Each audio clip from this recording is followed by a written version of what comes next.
बेवफा सोनमनेच केली पती राजाची हत्या।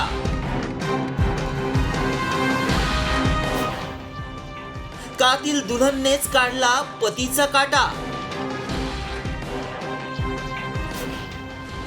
हनीमूनला झाली सोनम हैवान। लग्न झाल्यानंतर हनीमून आणि सुखी संसाराची स्वप्न रंगवणं हे अगदी ओघानं आलं।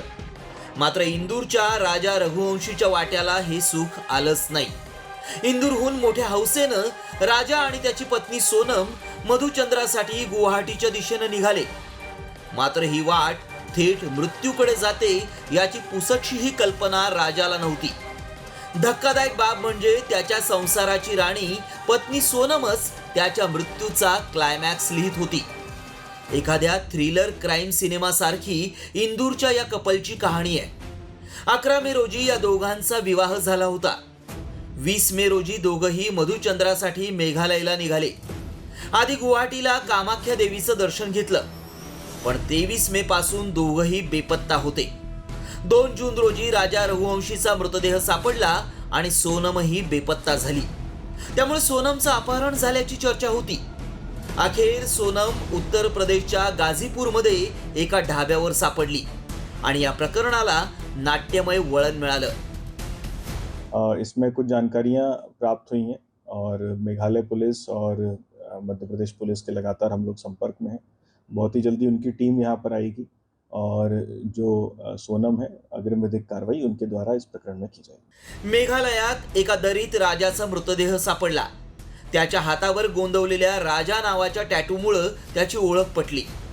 भाडोत्री हल्लेखोरांकरवी सोनम आणि तिचा प्रियकर राज कुशवाह यांनी मिळून राजा रघुवंशीची हत्या केल्याचं उघड झालंय।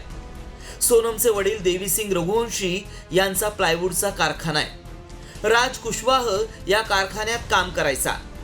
तो सोनमपेक्षा सुमारे 5 वर्षांनी लहान आहे। सोनमच्या वडिलांनी मात्र मुलीचे काळे कारनामे नाकारले। और ये मैं सीबीआई की मांग इसलिए ही कर रहा हूँ कि वो पुलिस का भी हाथ है इस केस में।